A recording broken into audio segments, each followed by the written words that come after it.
Alright, good morning you guys. Today we are in Mexico City. We're actually at a port. We had to drive about an hour to the port here. And what we're trying to do is we're trying to go to Doll Island today.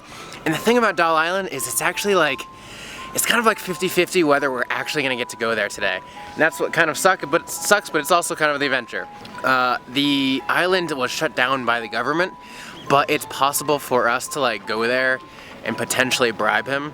So that's kind of what we're doing today. So we're gonna see if we can do this. We have to spend like 100, maybe 150 US dollars to get this boat to take us there, and then hopefully we can bribe the guard. If we can't, it's basically a 2-hour ride there and a 2-hour ride back without doing anything. So we're gonna see how this goes today. Also, a side note, there is a fake Doll Island that they set up because it's much closer, and basically they don't want to, you know, paddle all the way 2 hours out to the real Doll Island if they can fake it and just go like 30 minutes down the river a little bit. So there is a fake Doll Island that most people don't know about, and most people don't know about this fake Doll Island. So they trap tourists who want to go there, and they spend a lot of money basically to go to a fake Doll Island. But luckily we have Mike's girlfriend Marianela, and she speaks Spanish obviously. So she went up to them and like, no, we want to go to the real one. So we're going to the real one right now, and we're gonna see if we can get in. Here, this port is the one that you want to go to. This is the best one. So these are the boats that we're taking. Basically it's just a table with a bunch of chairs next to it and a top, and they all have their own names on them.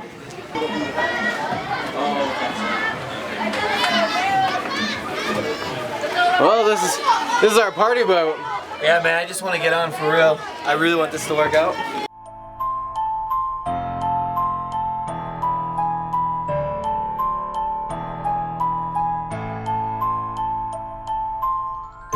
So we didn't even know we were stopping here. We just stopped for the bathroom, and we just happened to see these dolls, and we asked if this was the island, but apparently this is the fake island that was made to bring tourists so they didn't have to go as far. You can see there's a couple dolls in the trees that you can see right there. I'm really excited to see the real one. The fake island even has signs here saying that it's the real one right here. So this sign is for this island right here, this fake Doll Island. Even though it's not the real one, they're claiming that it's the real. It's like the real deal. We're not falling for their tricks this time. You fell for it too many times. Too many. 4 times over the charm. 4th time's the charm. But like anything, right? Like you're a tourist, you come here, and they're like, you're like, take me to Doll Island. They're like, yeah, we'll take you to Doll Island. And if you've never seen photos before, or maybe 1 or 2 photos, you show up here, there's dolls, it's an island, you're like, hey, I've been there. But you've been tricked, and now you know. And now we're gonna go to the real one. We've gotten into this part that not many people come to. You can tell by these little plants in the water here. They're usually removed for boats, but they haven't been removed, so it's a lot harder to navigate through this. But the island, I believe, is just right up here. We're coming up to it now.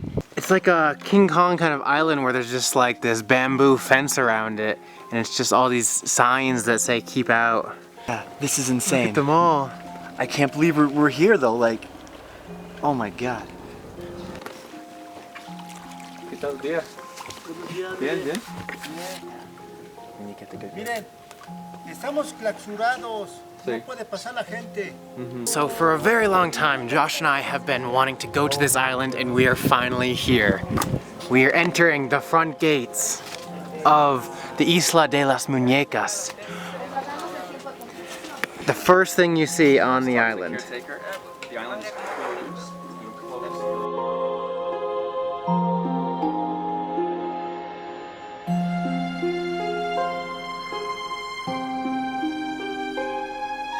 Alright guys, so we have now made it to Doll Island, also known as the Isla de las Munecas in Spanish. We are here in Mexico City today, and basically what this island is, it's a small little island. We had to take a boat 2 hours through this like swampland to get here.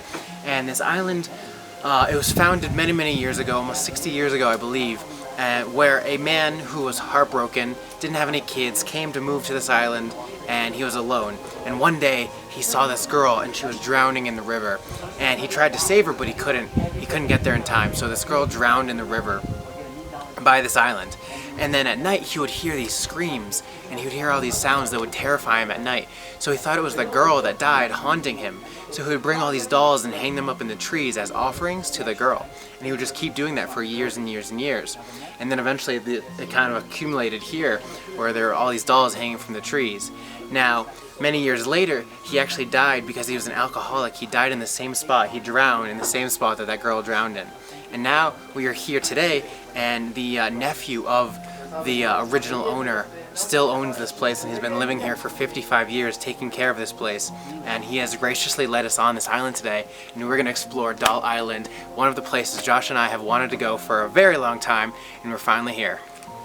So these are the gates that we first came through here, and even as you begin, there's dolls hanging everywhere. It really reminds me of the movies like King Kong, where there are all these spikes and there's heads and everything just everywhere. You're kind of expecting some kind of natives to be walking around with paint on them. It just has this very native voodoo feel to it. So this island is very small. You'll notice as we walk around, it's not a lot of land, but just the amount of dolls here and the history of this place is what really makes this. Look at this guy with a sombrero right here.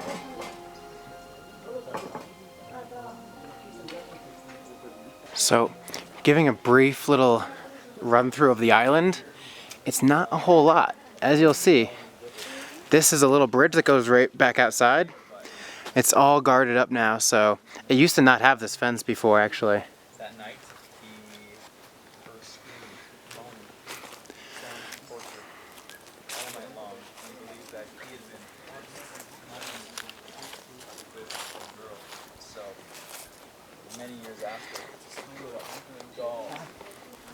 The spirit happened, so she would leave him alone. So that's actually a bathroom right there. The owner's bathroom.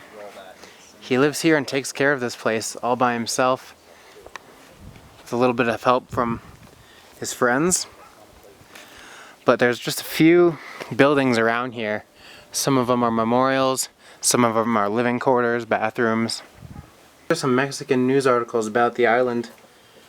It's actually really popular here in Mexico, and everyone knows about this place, but not everyone here in Mexico is very interested in it. It's mostly foreigners.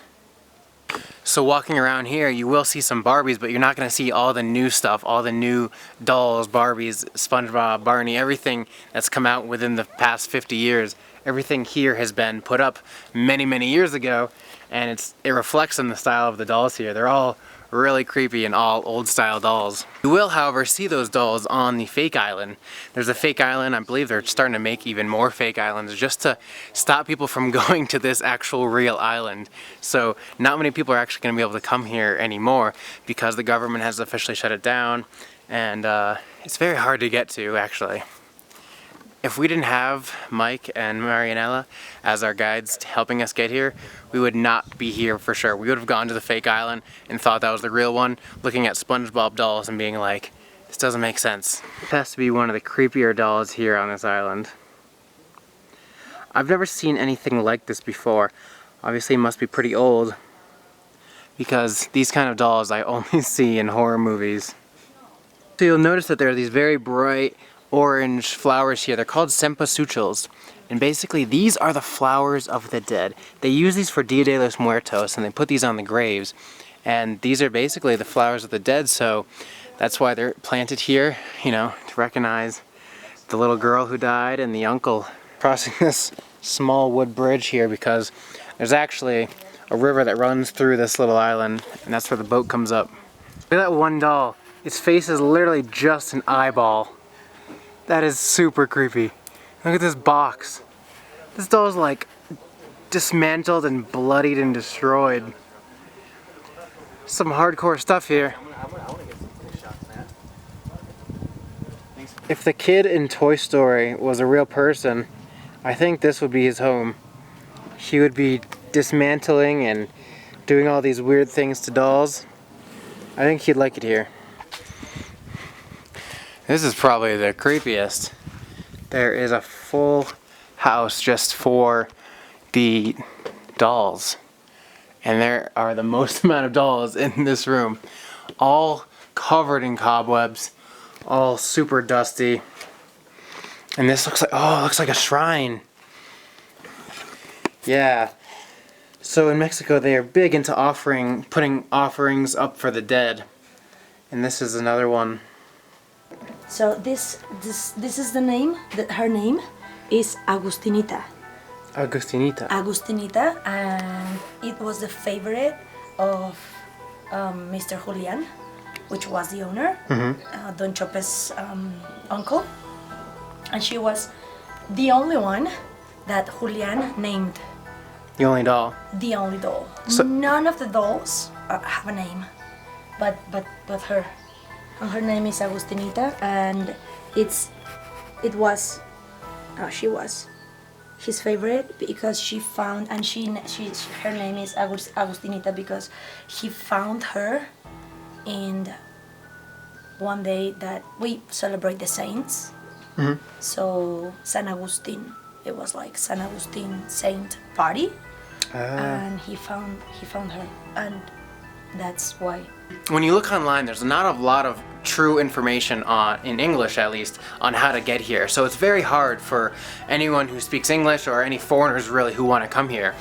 Mexicans, there's tons of information online in Spanish, but everyone who lives here in Mexico, they all know about it. They're not interested in it, and they really have no interest in coming here because they see all this up all the time. They have Dia de los Muertos where they have all kinds of dolls with painted skulls just like this one.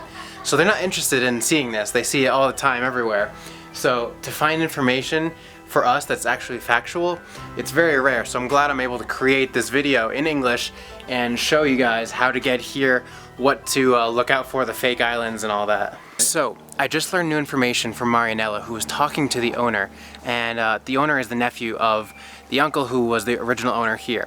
And basically he was saying that most people don't get the story right because all the information is kind of like scrambled, and it's word of mouth and it's online, and so about 99% of the people don't know the true story. And that's why I'm actually keeping the intro in, because that's the original story, that's the story that everyone hears. Now the actual story of what happened here is the uncle was here 60 years ago, and he saw 3 women in the river swimming, about in their mid-20s, and one of them started to drown. And that red cross that you saw, that is where she drowned, like in the water right in front of the red cross. So to keep the spirits away of that girl who drowned right by his island, he brought dolls from other canals and the trash, and he put them up, and he only put up a couple of these. And then the tourists came to this island, and they actually started putting up dolls themselves. So about probably, I don't know, maybe 30% of the dolls are original, and the others are from tourists also putting the dolls up around this island. So many people don't actually know that story, but you have to hear it directly from the source here. Original owner, Uncle Julian, he actually died here as well. The reason people say he died in the same spot is because he actually had a heart attack, but many years later, and he died. He fell right here, had a heart attack, and fell into the river. So he died in roughly the same spot that the girl died in. In America, they would never really have something like this, other than maybe somewhere down in New Orleans.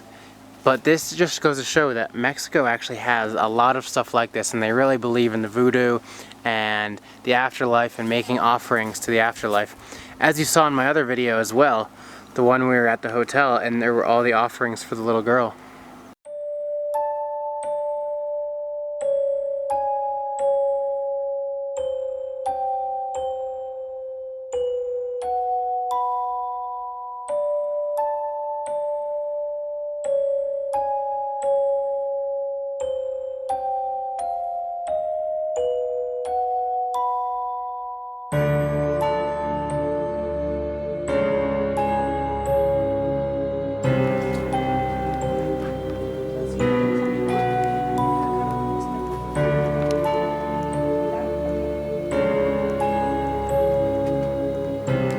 Another little hut of dolls. There's a couple huts that are just filled with these dolls, not to do anything other than house these dolls from maybe the rain. That doll is probably the creepiest one I've seen here. Oh my god, it looks so dead, and it looks like it has a real eyeball. That is so creepy. Multiple huts like I said, just filled. That looks kind of creepy. That kind of looks like a body. This is what you see when you look from the back of Doll Island. I'm at the farthest point in the back of Doll Island that you can go. It's really not very far. You could walk this whole island in literally 30 seconds.